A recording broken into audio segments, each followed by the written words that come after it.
Princess Abigail Kawananakoa. Ma ke kanaha kumama 5 minuke I hala ka hola e ono ko nei. La umikuma makahi o deke mapa. We want to get started with the breaking news of the day. If you haven't heard already, Hawaiian royal heiress Princess Abigail Kawananakoa has passed away at the age of 96. Want to bring in Mahealani Richardson and our Rick Daysog. Both have done coverage on the princess. Mahe, I wanted to start with you. Talk a little bit about her history. Well, first of all, I mean, it is a very sad day after her legacy, and she gave a lot of money to the Native Hawaiian people and Native Hawaiian causes. She was also very controversial. Many people remembered when she sat on the throne at Iolani Palace during a photo shoot.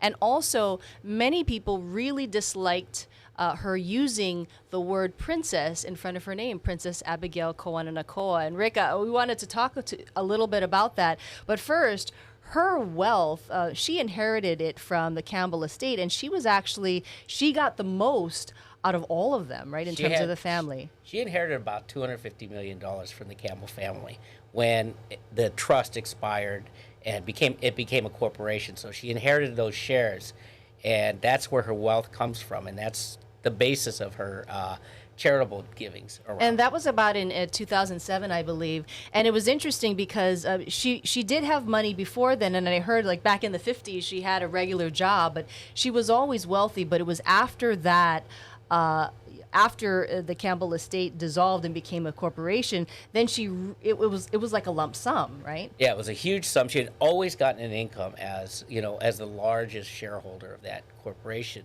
But when it dissolved, she got a huge amount. I forget what the percentage was, like 1/80th of it, and that's a $2 billion estate. That's she got $250 million basically. It was a huge, and she's used a lot of that money for her own personal spending, but also her charitable works. And I think everyone remembers just a few years back those courtroom scenes playing out. What was that all about? Well, at one time, she had said that, and there were news stories about this, she wanted to leave her fortune for Hawaiians. For a long time, she had been funding programs to sustain the Hawaiian culture, languages. She had old newspapers, Hawaiian language newspapers translated. She had done things like, she had funded a lot of the projects at Bishop Museum, as well as, Iolani Palace. She was the biggest benefactor there. When the lights couldn't go on, she paid the bills. And when her finances became tied up, it was very difficult for a lot of organizations which really depended on those finances. So, for example, you mentioned Iolani Palace. Wasn't it about $20,000 per month that she was funding? And Iolani Palace was already struggling with its finances. And so when these checks stopped, it was very difficult for a lot of organizations. Yeah, it created a cash flow problem for some of them. So, I think they've been cleared up since then. But, it's, that's what happens when legal battles happen.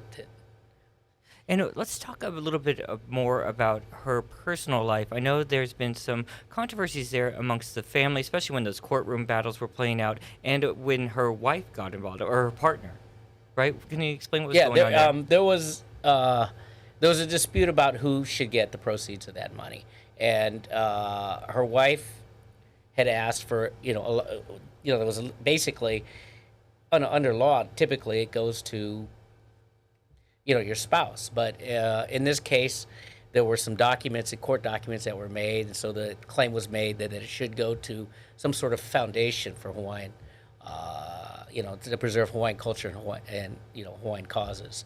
To be fair to Gail, she said she also wanted to set up a similar type of foundation. So it was a matter of control, who controlled those assets. And her mental fitness, right? That's what was coming into question at that time. Talk about her health and what it was like, from what we know. Well, I mean, from what I hear, she was 96 years old, but people tell me she was very sharp, bright, witty, clever, to the end. And then there were also medical reports that said that, she had, her capacity to do financial things was impaired. And so it came down to the court to decide, and the court decided that while she was didn't need 24-hour care, she was not capable of managing her own personal affairs. And so that's why the money ended up in the foundation. And there were a few select staff members, like her horse stable manager in California. She had a few employees here in Honolulu. And so over time, they were very, very distraught. I had a chance to interview them, Jonathan and Rick, and they felt that they were shut out of the estate. And because her network of people was very, very small. This is very much like a Doris Duke type of situation. You have this heiress, and then you have all of the people around her, which is a very small group. They became like friends and family, and they also depended on her financially. And so when there was this controversy amongst in the courts of her assets, they said they were not able to speak to her, they were not able to talk to her, they no longer worked for her. And so they started, I remember, they were literally crying during these interviews because they felt that, they had just such a love for her. And so not only were they shut out emotionally, they were also shut out financially. And it is sort of a drama roller coaster of a story and a saga that's played out over many, many years. And I know Rick has enough to write a book about this. Rick, I want you to share any other story you think we're missing here that you think that people might remember, or something that's just really interesting. What people really don't understand about her is the behind-the-scenes work she did, not just for charitable causes, but political causes. One of them was TMT. She was a very avid critic of the telescope, and she backed, and she with paycheck. I mean, she actually funded some travel for people and things like that. She also paid for she thought the rail project was an abomination, so she funded a full page ad in the Wall Street Journal with signed also by former Governor Ben Cayetano and other critics, opposing the project. She would also make appearances every single year at the Merry Monarch Festival, and that when she would come into the room, everyone would have to stand up and treat her as royalty and give her the respect when she entered the room, and then we could sit down after she sat down. And I remember one year they made a surprise announcement to all of the kumu at the end of the Merry Monarch Festival, and each of the kumu had been given a check from her, which we don't know the dollar amount, but it was significant, especially for these kumu who work so hard, and they're not paid when they go to Merry Monarch, and they're huge expenses, and so a lot of people were very, very grateful. I think an interesting thing is the use of her title, which will be talked about for many, many generations. Is that so? Correct me if I'm wrong, Rick. She is the a granddaughter of David Kawananakoa, and David Kawananakoa was anointed as a prince by King Kilauea, and that title was to end upon his death, but then the title continued to her, which is why many Hawaiians, and some Hawaiians were fine calling her Princess Kawananakoa, but others were upset that she continued to use that name. Yeah, there's always been controversy about that, especially that really erupted in the throne situation where she sat on the throne seat in Iolani Palace. Some claim that the seat was partially damaged. It was for a photo shoot for Life magazine, I think it was 1994. But that caused a lot of reaction. And so, yeah, you're right. There's been a little bit of that tension. There's always been sort of a claim to that royalty through the House of Kawananakoa, because they've tried to restore it over the years, through the Republican Party back in, I think, the turn of the century, way back then. Her grandmother was a leading figure in the early Republican movement, and was a very foundational person there. DeSoto Brown, who's a historian at Bishop Museum, had said that the use of the word princess, it says that someone is going to be a queen after that, and he had mentioned that there is no becoming a queen after what given her title or lack of title. So it's an interesting controversy. And I know there's been discussion just amongst in our newsroom where that title goes now. I know that's something you guys would be looking at, but did you get anything from the historian you talked to, or something more would set to look into as the day goes on? There are other people in the family. I mean, she still has cousins, and one of them one of her relatives was well known, was state lawmaker for many years, Quentin Kawananakoa. And I don't think they make that claim. I haven't heard them making that claim. I mean, they're. I'm not sure where it goes. You know, what happens to it after that. Well, certainly there was a protocol anytime you were around Abigail Kawananakoa, and whether you believed in the protocol or not, you had to give the respect. I remember emceeing an event at Iolani Palace, and I was told Princess Abigail Kawananakoa is going to be here. You do not talk to her. You do not approach her. You need to give her space. And so, everyone who was at that event abided by those protocols. All right, a lot of development still to come as you guys are both looking into this story as the afternoon goes on here at Hawaii News Now. So keep checking your digital platforms for updates there. We'll have the very latest first at 4 on KHNL as well. But right now, let's get to some more breaking news regarding the eruption on Hawaii Island. Here's your first alert to a big change at Kilauea. Check this time-lapse video out from Sunday to Monday. As this webcam image goes dark, you can easily see something is missing here. There's no more glow from the Hale Ma'uma'u crater. The USGS reports all recent eruptive activity in the crater has ceased. Lava is no longer erupting from the western vent into the lava lake on the floor of the crater. And as you can see from this new image, the lava lake has remained completely crusted over and no incandescence is visible. Researchers say time-lapse camera images have also shown the floor of the crater over the past week has shown weak deflation and no inflation. So this latest, now paused eruption at Kilauea started on September 29th of 2021. We should also note that scientists are saying there has been no significant change to the rift zone of the volcano. This news comes as the eruption on Mauna Loa also appears to be waning. The USGS says it's not completely clear whether there's any link between the two and the recent developments that we've seen over the past 24 hours. As of 7 a.m. today, there was no lava movement at Fissure 3, and that inactive main flow front has stagnated about 1.7 miles from Saddle Road or DKI Highway. We'll continue to follow this still developing story. Have the latest on your H&N digital platforms. All right, gang, time for Unraveling Your Traveling. We're bringing in Karen Kafa there in Washington, D.C. Karen, holiday travel, it's here. Holidays, gonna be busy, I can only expect. And we saw a busy summer, a busy Memorial Day, coming out of the COVID pandemic and all that staffing shortage airlines were dealing with. Has anything gotten any better? Please say yes.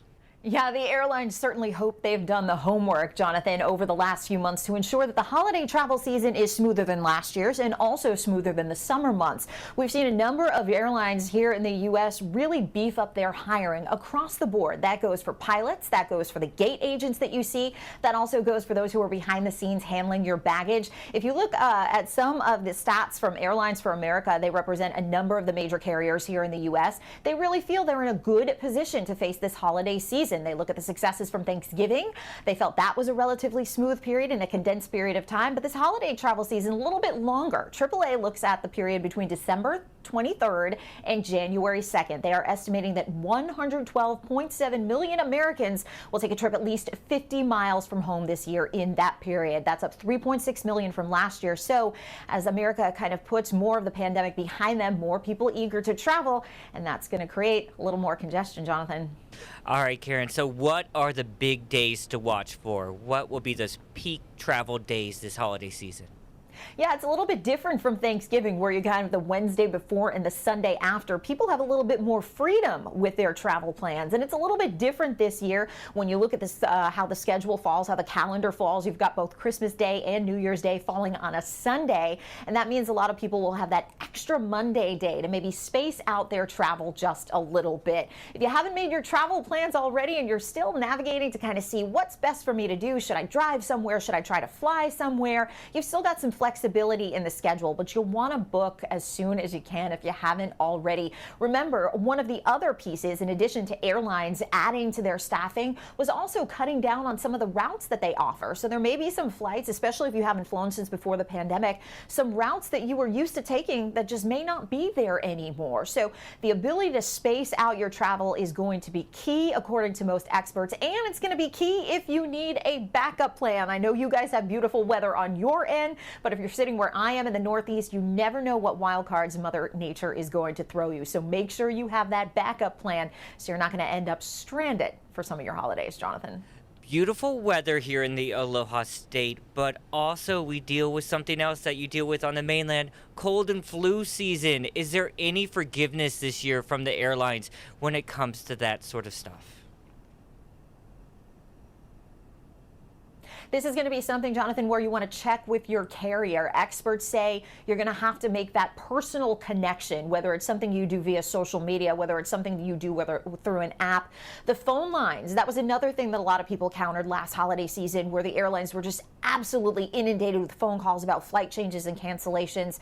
If you have the patience to sit on the line, often it is worth it to make that connection with a real human being if you're not doing it in person at the airport. But it's going to be on a case-by-case basis. Remember, in the early days of the pandemic, it was pretty much a no-brainer. If you had a COVID infection, you didn't fly. And the airlines were more forgiving because they wanted people to come back as customers after that was all said and done. Well, here we are. The airlines are overbooked in many cases. They've got plenty of people to fill those seats, so it's going to be a little bit harder to find that forgiveness and negotiate. But if you do deal with someone at the airline, you can make your case to somebody. Maybe you won't necessarily get your entire flight refunded, but depending on the ticket that you are holding, experts say you may be able to get a flight credit, maybe that you can put toward a vacation when you're feeling a little bit better. You want to be kind to your fellow passengers too. If you're sick, try not to fly.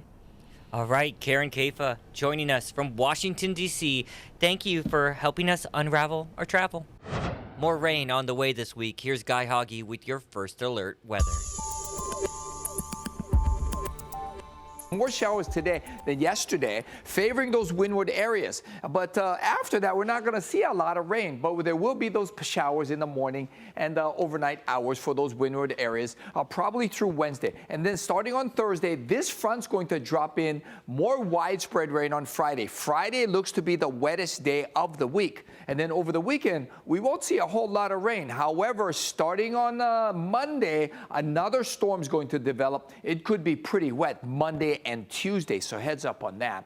So for today and for Hawaii Island, they're going to see drier conditions for Kona side, but there'll likely be some afternoon showers. Again, more rain Friday, and that's statewide, including over in the Hilo side. Higher chance for rain over in Hilo, so obviously temperature is going to be a little warmer over in the Kona side than the Hilo side. And for Kauai, they've got typical trade wind weather with some showers for those windward areas through the week, and then drier conditions for Maui County. Well, the Honolulu Marathon really showcased some of the world's best distance runners yesterday. Let's take you to that winning circle. Here's Kyle Chinen.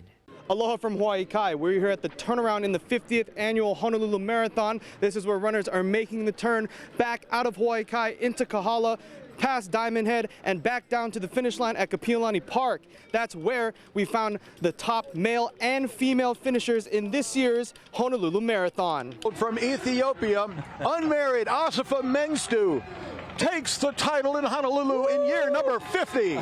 With an official time of 2 hours, 14 minutes, and 40 seconds, Asifa Mengstu became the first Ethiopian to win the marathon since 2006, ending a 14-year dominance by Kenya. It's one of the greatest rivalries in the sport of running, and the Ethiopian wave would continue in the women's division as Asiach Berry crossed the finish line at Kapiolani Park with a time of 2 hours, 30 minutes, and 58 seconds.